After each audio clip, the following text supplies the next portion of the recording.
अस्सलाम वालेकुम नाजरीन, क्या आप तसव्वुर कर सकते हैं कि ईरान ने पाकिस्तान से एक ऐसा हथियार मांग लिया है जो पूरे मशरिक़ वुस्ता का नक्शा बदल सकता है।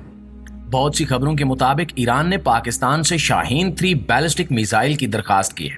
वही शाहीन 3 जिसकी ताकत और दूर तक मार करने की सलाहियत ने दुनिया की बड़ी ताकतों को हैरान कर दिया था। ये मिसाइल जिसकी रेंज 2750 किलोमीटर है और जो पाकिस्तान की दिफाई ताकत का मजहर है, अगर ये ईरान के हाथ लग जाता है तो ईरान से लेकर सऊदी अरब तक हर मुल्क की नींदें हराम हो जाएंगी। लेकिन सवाल ये है कि आखिर ईरान ने यह दरखास्त क्यों की और क्या पाकिस्तान को इस दरखास्त को कबूल करना चाहिए। आज की इस वीडियो में हम इसी सवाल का जवाब तलाश करेंगे और जानेंगे कि अगर पाकिस्तान ने शाहीन 3 ईरान को दे दिया तो इसके मशरिक़ वुस्ता और आलमी सियासत पर क्या असरात मुरतब हो सकते हैं। तो आइए इस धमाका खेज खबर के पीछे छुपी हकीकतों का जायजा लेते हैं और देखते हैं कि इस कदम का आलमी मंजरनामे पर क्या असर होगा। दोस्तों, शाहीन 3 मिसाइल दरअसल पाकिस्तान के बैलिस्टिक मिसाइलों के सिलसिले का एक इंतहाई जदीद और ताकतवर हथियार है जिसकी रेंज 2750 किलोमीटर है। इस मिसाइल की रेंज इतनी ज्यादा है कि इससे पूरे खित्ते का कोई भी हिस्सा निशाने पर आ सकता है, चाहे वो इसराइल हो, भारत हो या कोई और।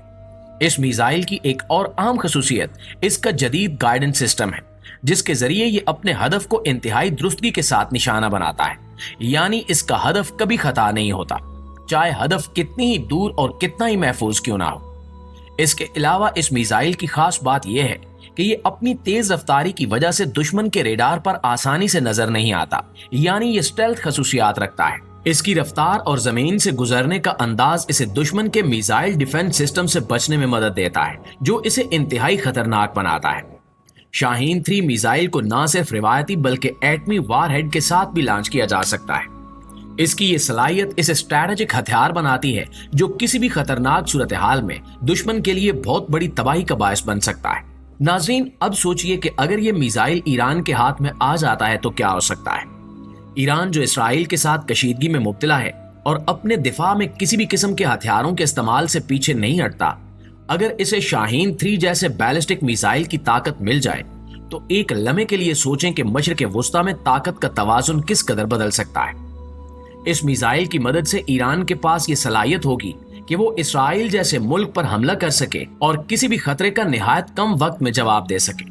और यही वो बात है जिससे ना सिर्फ इसराइल बल्कि पूरी दुनिया की ताकतें परेशान हो सकती हैं। ये मिसाइल सिर्फ एक हथियार नहीं बल्कि एक पैगाम है, एक पैगाम कि पाकिस्तान खित्ते में एक बड़ी अस्करी कुव्वत है और इसकी दिफाई सलाहियतें किसी भी चैलेंज का सामना करने के लिए तैयार हैं। पाकिस्तान की अस्करी तहकीक और तरक्की ने शाहीन 3 जैसे मिसाइल तैयार करके साबित कर दिया है कि हमारी दिफाई पोजीशन ना सिर्फ मुस्तहकम है बल्कि हम अपने दोस्त ममालिक को भी मजबूत कर सकते हैं। ईरान के लिए ये मिसाइल एक गेम चेंजर साबित हो सकता है क्योंकि इसके पास ऐसी रेंज और तबाही की ताकत वाला हथियार नहीं है। अगर ईरान को ये मिसाइल मिलता है तो वो इसराइल के साथ अपने तनाज़े में एक बिल्कुल नई कुव्वत के साथ खड़ा हो सकता है और मशरिक़ वुस्ता की सूरत हाल एक नई जंग के दहाने पर पहुंच सकती है। लेकिन दोस्तों, अब सवाल ये भी है कि क्या पाकिस्तान को ईरान को यह मिसाइल देना चाहिए और क्या ईरान को वाकई इसकी जरूरत है। तो याद रखिए कि पाकिस्तान एक जिम्मेदार एटमी कुव्वत है और आलमी सतह पर इसकी हैसियत एक पुरअमन मुल्क की है। पाकिस्तान हमेशा से अपने हमसाया ममालिक के साथ अमन और ताउन की पॉलिसी पर अमल पैरा रहा है। ईरान के साथ भी पाकिस्तान के ताल्लुकात हमेशा दोस्ताना रहे हैं और दोनों ममालिक में कई मुश्तरका मुफादात भी हैं, खास तौर पर इस्लामी दुनिया में इनका किरदार और जुग्राफियाई करीबी ताल्लुक। लेकिन पाकिस्तान के लिए यह फैसला बहुत ही पेचीदा है। अगर पाकिस्तान ईरान को शाहीन 3 जैसा बैलिस्टिक मिसाइल देता है तो इसके बहुत से बैनुल अक़वामी असरात हो सकते हैं। अमेरिका, सऊदी अरब और दीगर आलमी ताकतें इस बात पर खामोश नहीं बैठेंगी। अमेरिका और सऊदी अरब जैसे ममालिक के साथ पाकिस्तान के ताल्लुकात भी हैं जो इस फैसले को पेचीदा बना देते हैं। इस किस्म के फैसले से पाकिस्तान के लिए आलमी सतह पर मुश्किलात बढ़ सकती हैं और मुख्तलिफ ममालिक का रद्द अमल बहुत सख्त हो सकता है। लिहाजा इस बात का इम्कान बहुत कम है कि पाकिस्तान इस किस्म का फैसला करे। पाकिस्तान की अपनी कौमी सलामती, आलमी सियासत और बैनुल अक़वामी मुआहदे इस किस्म के हथियारों की मुंतकिली को महदूद करते हैं। इसके अलावा पाकिस्तान किसी भी ऐसे इकदाम से बचना चाहेगा जिससे खित्ते में किसी नई जंग का इम्कान बढ़ जाए। पाकिस्तान का दिफाई मौक़िफ़ हमेशा मुतवाज़न और जिम्मेदाराना रहा है। पाकिस्तान अपने दोस्त ममालिक के साथ ताउन जरूर करता है لیکن اپنے قومی مفادات اور عالمی ذمہ داریوں کو بھی کبھی نظر انداز نہیں کرتا۔ اس لیے ایران کو شاہین 3 میزائل دینا فی الحال ممکن نظر نہیں آتا۔ ناظرین، اگر ہم پاکستان کی آرمی یعنی زمینی فوج کی بات کریں تو اس کے پاس ٹینکوں کی ٹوٹل تعداد 3742 ہے۔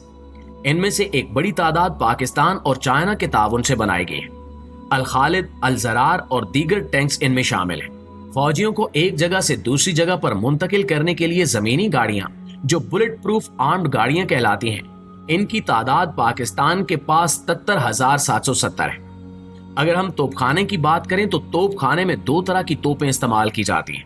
ایک توپ کو سیلف پروپیلڈ آرٹلری یا ہاؤٹرز کہا جاتا ہے، جو بڑی گاڑیوں پر نصب ہوتی ہے اور اسے تیزی سے ایک جگہ سے دوسری جگہ منتقل کیا جا سکتا ہے۔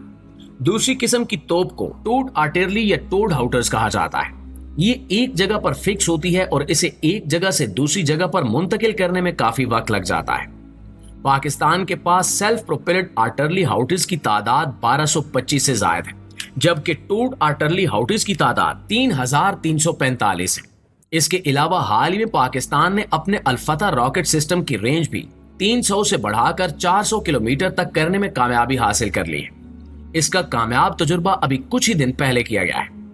پاکستان کے پاس موجود ملٹیپل راکٹ لانچنگ سسٹم الفتح کی سب سے زیادہ خاص بات اس کی بہت زیادہ رینج ہے، جو کہ 400 کلومیٹر ہے، جبکہ دوسری سب سے بڑی اور خاص بات اس کی ایکوریسی ہے۔ عام طور پر راکٹ زیادہ درستگی کے ساتھ نشانے پر نہیں لگتے، لیکن پاکستان نے اس معاملے میں خاصی کامیابی حاصل کی ہے اور پاکستان کے راکٹس کی ایکوریسی صرف 1 میٹر تک آ گئی ہے۔